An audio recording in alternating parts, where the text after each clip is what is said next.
ওম নমঃ শিৱায়। নমস্কাৰ প্ৰিয় বন্ধু বান্ধৱীসকল, আপোনালোক সকলোকে মোৰ অন্য এটা ভিডিঅ'লৈ আন্তৰিক স্বাগতম জনাইছোঁ। এই পবিত্ৰ শাওণ মাহত যদি কেইটামান বস্তু ঘৰত ৰাখিব পাৰে তেন্তে মহাদেৱৰ কৃপা পাবলৈ সক্ষম হ'ব। প্ৰতিটো দিন প্ৰতিটো মাহ কোনো দেৱ দেৱীৰ নামত সমৰ্পিত। এই পবিত্ৰ শাওণ মাহটো ভগৱান শিৱৰ নামত সমৰ্পিত মাহ। সেয়েহে যদি এই মাহত ভগৱান শিৱক সন্তুষ্ট কৰিব পাৰে তেন্তে বহু ফলপ্ৰাপ্তি হয়। হিন্দু ধৰ্মীয় বিশ্বাস অনুসৰি ভগৱান শিৱক ভক্তিভাৱে সন্তুষ্ট কৰিব পাৰিলে বহুতো আধ্যাত্মিক আৰু মানসিক উপকাৰ লাভ হয়। সাধাৰণতে বিশ্বাস কৰা হয় যে ভগৱান শিৱক সন্তুষ্ট কৰিব পাৰিলে জীৱনত অহা বাধা বিঘিনি আৰু বিপদৰ পৰা ৰক্ষা পাব পাৰি। লগতে সাহস, ধৈৰ্য আৰু আত্মবিশ্বাস বৃদ্ধি পায়। জ্ঞান, বিবেক আৰু সঠিক সিদ্ধান্ত লোৱাৰ শক্তি লাভ হয়। জীৱনত সুখ, সমৃদ্ধি আৰু কল্যাণ আশীৰ্বাদ লাভ হয়।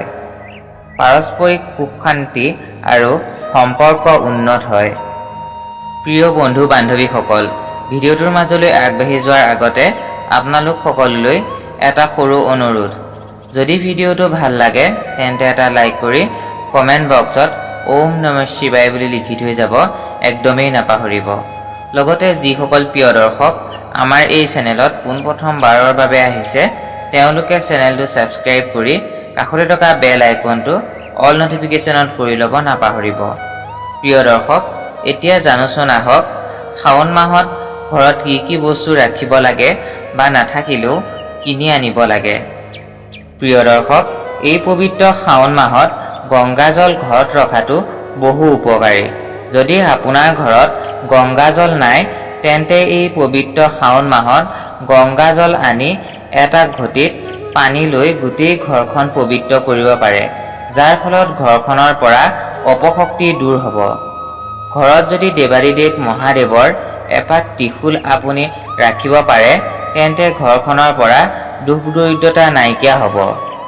প্ৰিয় দৰ্শক, ভগৱান শিৱৰ যদি এটা ডম্বৰু ঘৰৰ এনেকুৱা এটা কোণত ৰাখিব পাৰে যাতে ঘৰখনৰ সকলো সদস্যই দেখি থাকিব পাৰে, তেতিয়া ঘৰখনৰ মানুহৰ মাজত সমৃদ্ধি বাঢ়ে, চিন্তাধাৰা সুস্থিৰ হয়।